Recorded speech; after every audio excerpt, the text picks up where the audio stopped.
اصل مقصود اور اصل مطلوب اور اصل محمود، اصل ڈیمانڈ، اصل مطالبہ انسان سے جس لیول پہ اللہ نے کہا ہے نا، اس دنیا کے سکون کا اٹموسٹ لیول جو ہے وہ ہے کہ تیرے اندر کسی قسم کا شک نہ رہے۔ اس لیے اللہ نے جب اس سفر کی، انسان کی سفر کی جب ابتدا کی تو اللہ نے کہا لا ریب فیہ، شک مت کر۔ ذالک الکتاب، یہ کتاب اس سفر کے حوالے سے لاگ بک ہے، یہ اس عظیم انسان کے ایک فرد کی ہو یا ایک جماعت کی ہو یا ایک آرگنائزیشن کی ہو یا ایک کمپنی کی ہو یا ایک کنٹری کی ہو، ایک نظریے کی ہو، ایک پوٹینشل کی ہو، ایک ویژن کی ہو یا ایک خواب کی ہو، یہ کتاب شروعات کراتی ہے لا ریب فیہ، شک کے مقابلے میں، کیونکہ الحمد سے لے کے الناس کے سفر تک، اور واللہ اخرجکم من بطون امہاتکم، ماں کے پیٹ سے لے کے کل نفس ذائقۃ الموت، اس انتہا تک اگر شک آ گیا اور یقین ہل گیا تو بڑے بڑے پیر گر جاتے ہیں، بڑے بڑے سورما گر گئے اس دنیا کے اندر۔ کتنے اسکلفل لوگ ہیں، کتنے ٹیلنٹڈ لوگ تھے، ہیں، موجود ہیں، کتنے ہی ایکسلنٹ تھریٹکس کے لوگ تھے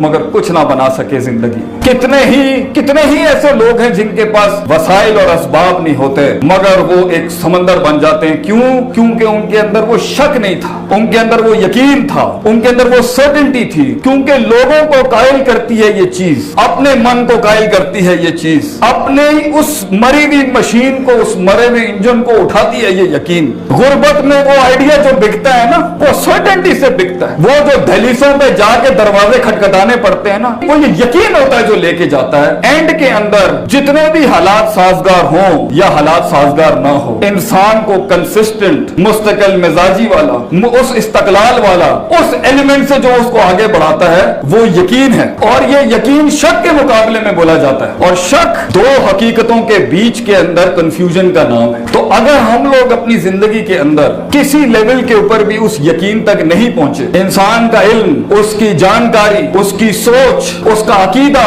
اس کا نظریہ، اس کا ویژن اگر صرف علم کی اعتبار تک ہے تو بھی اس کلیجے کو کبھی قرار نہیں ملے گا جب تک وہ یقین تک نہیں پہنچے گا، پھر وہ علم الیقین تک نہیں پہنچے گا، high class level of certainty, پھر وہ عین الیقین تک نہیں پہنچے گا، اور پھر وہ حق الیقین تک نہیں پہنچے گا۔ اس لیے انسان کی زندگی میں، انسان کی زندگی کے اندر قرار کا وہ زینت اور اطمینان کی اس معراج کو اللہ نے کہا ان تعبد اللہ کانک تراہ فإن لم تکن تراہ فإنہ یراک، کہ تجھے دیکھنا شروع ہو جائے وہ جو دیکھ نہیں سکتا کوئی، تجھے محسوس ہونا شروع ہو جائے جو محسوس نہیں کر سکتا کوئی، تیرے ساتھ وہ باتیں کرنا شروع ہو جائے جس سے وہ بات کرنے کے لیے موسیٰ علیہ السلام نے کہا اللہ میں تجھ سے کلام کر کر کے میں تجھے دیکھنا چاہتا ہوں۔ اللہ کہتا ہے میں وہ رویت نصیب کروں گا تیرے ویژن کو کہ تجھے اللہ بھی دیکھے گا اور اس کے معجزے بھی دیکھے گا، تو دیکھے گا کہ یہ سب بدلے گا تیرے لیے، کائنات کی سارے اصول، ساری کاسمولوجی تیرے کو تجھے رسپونڈ کرے گی وہاں پر۔ وہ یہ یقین ہوتا ہے جس کے ساتھ آدمی چلتا ہے، کیونکہ ہر واک آف سکسیس،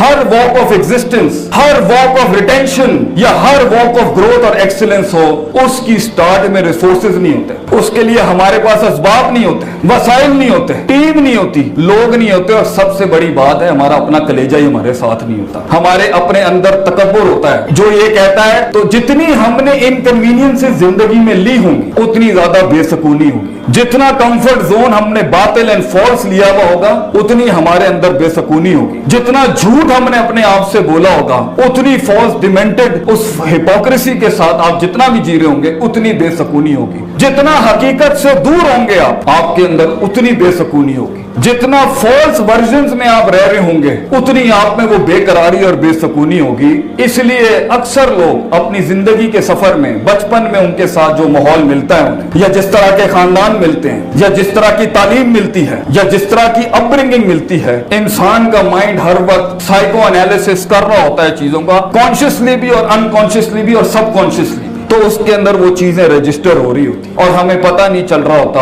کہ انسان اپنے آنکھ کان دل سے جو دنیا کو دیکھ رہا ہوتا ہے اس سے اس کے کلیجے کے اندر وہ کتنی غلط ویلیوز انڈورس کر رہا ہوتا ہے، اور کتنی سائیکوپیتھیز اس میں اندر وہ بلائیں بن رہی ہوتی ہیں، اندر وہ مونسٹرز بن رہے ہوتے ہیں انسان کے اندر۔